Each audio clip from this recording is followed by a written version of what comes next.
Hey, Cotton Branch family. It is Evan and Josh. and let me get you in here. All right. We hope everyone's having a great Thursday. It is Teddy Thursday, y'all. This is a day where we celebrate one of our residents that has been through a lot. He has taught us perseverance and how you can overcome adversity. So, if you know it, if you've been around our farm and you know Teddy, go ahead and, in the chat, describe Teddy in your own words and how he has affected your life. I mean, he has just done so much for us, and others who visited him. So, if you know Teddy, definitely go ahead and send a message in the chat. But we're going to start with two things. I am not going to mess it up this time. Mm-hmm. Yesterday, I messed up our Guess That Resident, so I'm not going to do that today. So what we do is we're going to show some pictures of some residents at our farm, and we want y'all to guess who that is. So I'm going to go ahead and throw up two pictures. And here is the first one. So guess who this is? Making me nervous. I know, making me nervous. And here is... Guess who this is, Cotton Branch family? Hint, it's not Charlotte. It's not Charlotte, no. Not like yesterday. All right, so I'm going to show another one. So guess who this is? So Josh, describe this resident. You mean tell about? This particular resident, They came from a bad abuse and neglect situation, and the hooves were, almost indescribably long, probably 8 to 10 inches. Took about a year for Jan, our founder, working with her before she would even let anyone touch her. Yeah. So, there's a hint. She's a girl. She's a girl. She's obviously a donkey resident. Mm-hmm. And now she loves attention. She loves people.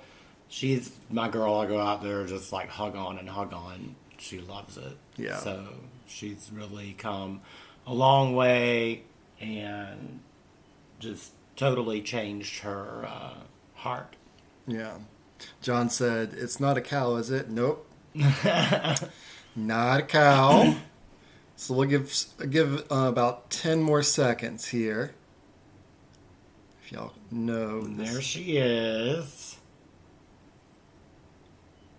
All right, Josh, who is this? This is Willow. Yes. And who did Willow come in with? Willow actually came in by herself. Yeah. But her best friend is Daisy, who arrived shortly after that. And they're pretty inseparable, although right now, I don't know, her and Roscoe the horse seem to have a little fling going on. They've been hanging out a lot together. Yeah. Yeah, they have. Love her. She's so loving. Oh my goodness. And it took so long, like Josh said, to really get her to come around. And a lot of our equine residents, if they've been abused, it takes forever. Yeah. I mean, we have a mule. Just a trust issue. Yeah, we have a mule named Chester, and he was badly abused, and he still won't really come up. No, but he's very choosy. Yeah. He'll allow a couple of us to touch him if we have a treat. Yeah. And I've only seen him visit with one person who he didn't know, and I was in shock the whole time. I didn't say a word. I let her pet him. Yeah. This was during the piggy cuddling. Somebody wanted to just meet them over the fence, and I was shocked. I didn't say anything until he finally walked away, and I'm like, okay, so yeah. He doesn't let anybody touch him ever. That's the first. Yeah. Yeah. So he's coming shocked. around. So he has calmed down a lot, especially with more people visiting. But sometimes it takes a very long time, and some of them never really at least they're comfortable enough to not be frightened, but some Yeah. of them never really want that attention from people. Yeah, good morning, Tanya. Teddy does have a big heart, and he's such a sweetie. Yeah. He is just such a sweetie. He can get a little bit of like, eh. Yeah, he's a little spoiled now. Yeah. So he definitely likes things his way. Yeah. So as we're talking today, if you have a Teddy story, if you've met He's a Teddy, big baby. say it in the chat. We would love to hear what you think about him because we think he is the Yeah. most amazing thing in the world. Speaking of which, But he's still a big baby. speaking of which, guess what I have right here? It's our Teddy mug. And I got that, I guess, last week, and it was a design made by one of our board members, and Julianne. And thank you, Julianne, for doing that for us. It was such a neat idea. Speaking of board members, Megan is a mama now. Does everybody know that? I guess they do now. I do now. I mean, Megan, who does a lot of our social media work, Yeah. and is one of our board members. Yes, yeah, as of Monday, yeah, yeah. 20th, So right? Was Monday. Yes, congratulations to Megan. So, all right, so let's go into our next Guess the Resident. All right. I know many of y'all are going to be like, we know right off the You bat. better know. You better know. This one you better know. You better know. All right, so here it goes. Don't say the name. I'm not going to say the name. I'm just going to click on it. Okay. Who is this? Oh. We call her the Queen. And she is amazing. Yes.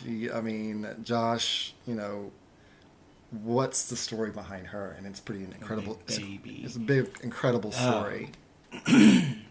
There were 4 who came in, including her, from Florida. There was basically a failed sanctuary that had turned into a horrible neglect situation.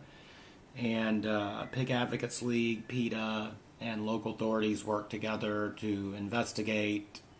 And it took months to get all the documentation and proper footage of the neglect. And there was about 150 pigs. I think 35 did not make it out alive. And her and her sister and 2 other sisters were lucky enough to be among the over 100 that did make it out. And when they contacted us, we said, give us 4 of the ones who you think you would have the hardest time placing. And of course, that was feral pigs, since they have to go to sanctuaries. So Yeah. now, if someone met any of these girls, they would not have been hard placing, other than they couldn't go to individual homes because they're all such sweet girls. Yeah. And this particular resident, contracted a virus. That's a big hint. And if you didn't know, and she went through a lot of recuperation from that. And she's, again, just like Teddy, a story of perseverance. Yeah. Like a story of, I'm not going to give up, and we weren't going to give up on her. We didn't. We did. We moved mountains. Yeah, she went through about a month of treatment and physical therapy at UGA. She was the first documented case of West Nile in a pig in the U.S. Yeah. And actually, due to that, she has helped, I think now at least 8 or 10 others that I know of who people ask for their pigs to be tested for West Nile when they ran out of all other options and they had the the symptoms. Yep. And people normally, vets do not test for that because it's so rare, because the pig skin is so thick it's hard for a mosquito to even bite them. Yeah. And equines have a vaccine for it. Yes. And equines are the only animal, including humans even, who have a vaccine for West Nile.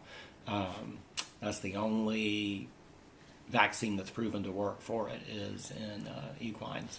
So we're going to give our family about 10 more seconds to guess who this resident is. We gave y'all a ton of hints on this. I know. I can't believe no one's guessed. I can't believe y'all haven't said anything. I bet you some people who like our team are probably watching. And so some of our team is watching. I know y'all know.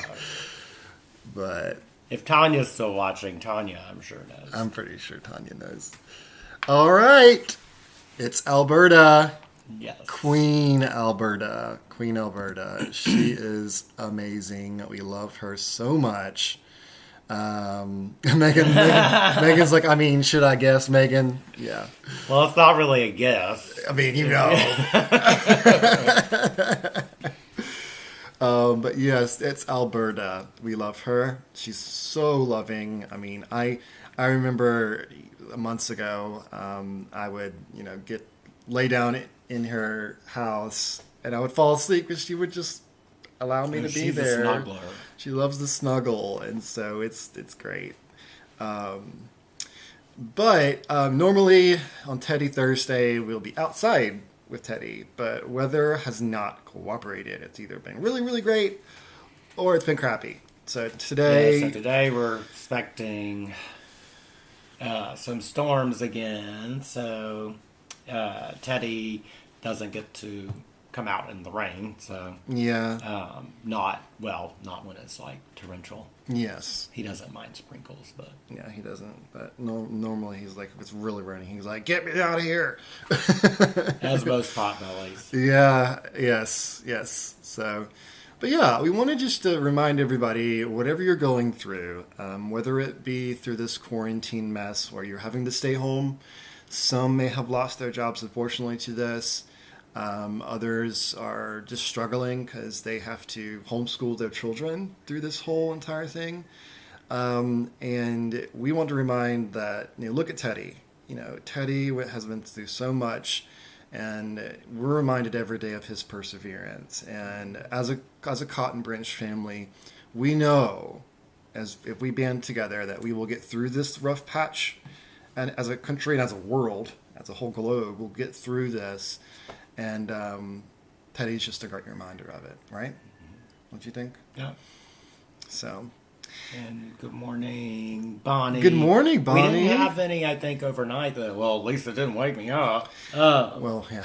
I think it rained, but it wasn't that bad. Last week, we're still, since there's just 3 of us now with no volunteers, we're still working on cleanup and repairs from the storms we had, like a little over a week ago. Which was like it was like a windstorm. Which that's when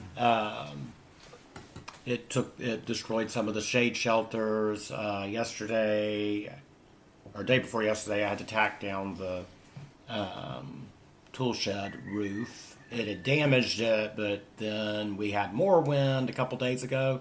No storms, just really windy, and the roof was like about to come off. Mm-hmm. So I had to climb up there and do that. And then working on still getting some of the large trees that had come down, getting them chopped up and moved. Yeah, exactly. Well, guys, I also had a video planned. Most of you guys know that we love Miyoko. Miyoko Schinner. She is an incredible person that we were so fortunate enough to meet at her farm back 2 years back. And also we had the pleasure of her speaking at our 15-year anniversary gala last year. It was amazing event. And we're so grateful that she took the time out of her busy schedule now. Yeah. She runs a farm sanctuary called Rancho Compasión. I will provide a link for that after the video here. And she also runs a for-profit business of plant-based cheeses, spreads, butter, any dairy product you can think of. And she just released one that I'm really wanting to try. It's the oat milk one. Oh yeah, where it's like allergen-free for everybody. So, but I highly encourage that you check into her, support her. She's a great friend to Cotton Branch, and it takes some perseverance, just like the theme for today, to run a farm sanctuary and a for-profit business. at the same time. And, we have to remind ourselves that we will get through hard times. And I just think this is a great success story that I really want to show you guys. So do you have anything else to say about Miyoko? No, we just love her. We just love her.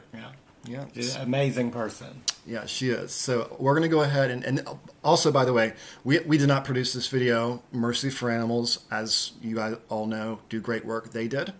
And I will also provide a link for them too while we watch this video. So we hope y'all enjoyed this. So hold on one second. Hi, I'm Miyoko Schinner of Miyoko's Kitchen, and today we're at Rancho Compasión, which is the farmed animal sanctuary that my husband and I started about 2 years ago in Nicasio, California. In addition to making great vegan cheese, we also rescue animals, cows and pigs and all of those that are used in the food industry. Animals can touch people's lives, and when you interact with them and realize the love they bring you, the joy, the peace, the sense of well-being, when you are able to connect with animals, the animals have changed my life. You know, it's just amazing how much they trust us.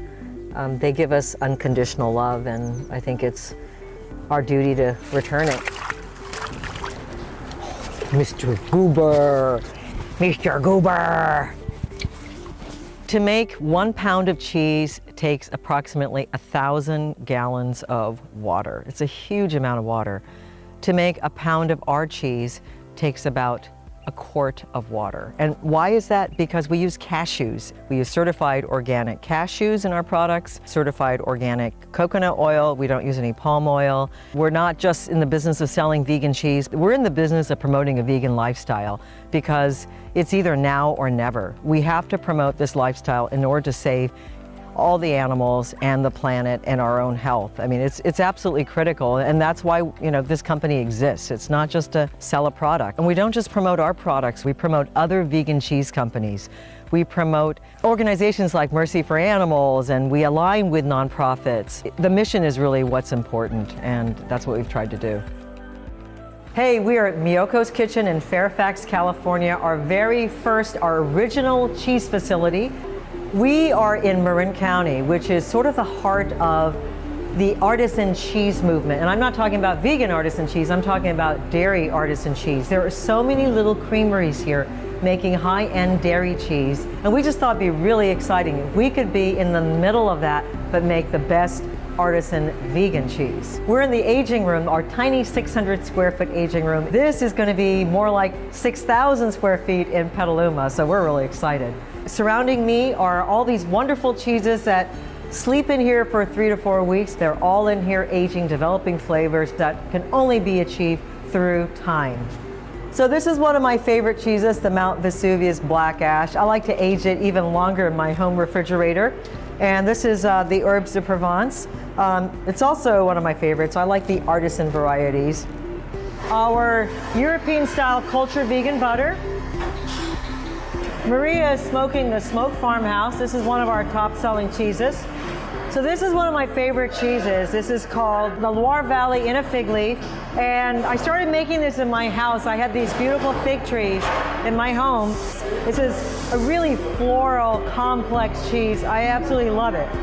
Mercy for Animals is one of the reasons that I was able to make a complete commitment to veganism and not just plant-based with occasional cheating. Their undercover videos, the dissemination of such compelling information has been a major reason, I think, for so many people to be able to make that vegan commitment. I am really hopeful for the future of animals and veganism. I really do believe that we can achieve a vegan world in our lifetime. And the reason for that is the whole movement is coming together. Investors, companies, consumers, everyone is forging together this very, very powerful movement. There is an organization called FAIRR that represents over $2 trillion in investment capital, and they're urging companies to invest in the future of plant-based, moving away from animal products. More and more big companies are investing in plant-based companies. Even in my community where there's cattle ranches and dairy farms, people are coming up to me and saying, I'd like to visit your sanctuary. This just bodes so well for the animals. Erica is a dairy cow who was rescued by this beautiful, compassionate vegan woman. Erica was being sold for slaughter because she had arthritis and couldn't stand or walk. So she, wasn't good for the dairy farm. Well, this vegan rescued her and brought her over here. And I was kind of worried because I thought maybe I got in over my head. I don't really know how to take care of an arthritic cow. What are we going to do? We opened up the trailer and she saw the green pastures and she literally went running and she hasn't stopped running since. So Erica does not have arthritis. She was having a sit-down protest at the dairy because she did not want to have to endure what dairy cows go through. She's that smart. And I think most animals are, and they express their protests in different ways. There is a debate going on right now about whether products should be called plant-based or vegan, and I am vegan all the way. I hold the vegan banner up high, and I feel the more we use that word, the more mainstream it's going to be. Vegan is so much more than plant-based, because plant-based is really about your health, and that's also important. If we don't have our health, it's hard to do much of anything. But vegan is an entire lifestyle that embraces the sustainability of our entire planet and all the inhabitants on the planet. So I feel we need to promote veganism as much as we can, not just through activism, but through the products that we make. So that's why we use the word vegan on all of our products. We don't use plant-based. Yes, they are plant-based, but they're also vegan. They stand for something. Using the word vegan has not impacted our sales at all. Our sales are much higher than demand. We're going in the triple digits on a yearly basis, and we're just not going to stop using that. We just think the more we use it, the more it's going to become mainstream. And if we have to lead the charge on that, we're going to do that. It's vegan all the way, baby.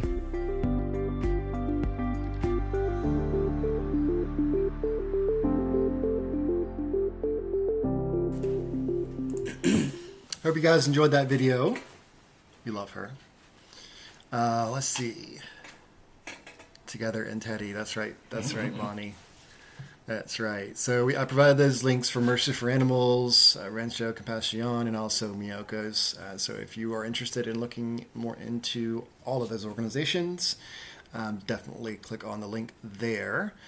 And like always, we're going to remind everybody of this week's merchandise shirt. So I'm going to throw that up real quick. All right, Josh. Be the change that you wish to see in the world. Great one for this week since Earth Day was yesterday. Yep. We have mugs available as well as different styles, colors, and sizes for this particular merch. Yep. And then we also have the Cotton Branch logo mug and the Cotton Branch Animals mug available. Yeah. Yep. So yeah, but I'll go ahead and get back to here. Oh, John, Miyoko's stuff is amazing. Yeah, John, the cheeses are awesome. Yeah, John said, thanks for that video. It was very enjoyable. I'm definitely going to try a couple of their cheeses. Definitely. Yeah. Oh, my goodness. I love the fresh mozzarella, the smoked one, and then the smoked farmhouse. Yeah. See, it's like really, really, I always love those tart cheeses, those really tart ones, and she just nails those things. Like the smoked one and the farmhouse one's really, really tart. I just love that. And then when we went to visit 2 years ago, then, right? Yeah. It was just awesome seeing her place and meeting the animals. And then we got to sit down and have cheese and like a lot of her different cheeses and wines with her, and it was awesome. Yeah, and it's just when you meet her, it's like you've known her your entire life. It's just immediately comfortable and such an amazing person. Yeah. Megan said the mozzarella's amazing. Yeah, I like to do the little caprese salad with the mozzarella, or do the cherry tomatoes with the mozzarella. Yeah. Before we go, do we need to unlock the gate for Barnhead? Possibly. So you may want to jump. Okay. Bye, y'all. I need to go unlock the gate. Josh needs to go unlock the gate because we have someone at the gate. But before we go, not a visitor. Not a visitor. We have a porta potty that we have, y'all, and so we have to get that changed out every week. But anyway, yes, the mozzarella is amazing. For everyone, The rest of today, we will be posting regular content. If it ever lets up, we will try to get some outdoor live footage for you guys to enjoy since you can't be here. But we hope you have a great Teddy Thursday, and we will talk to y'all soon. All right, y'all. Bye.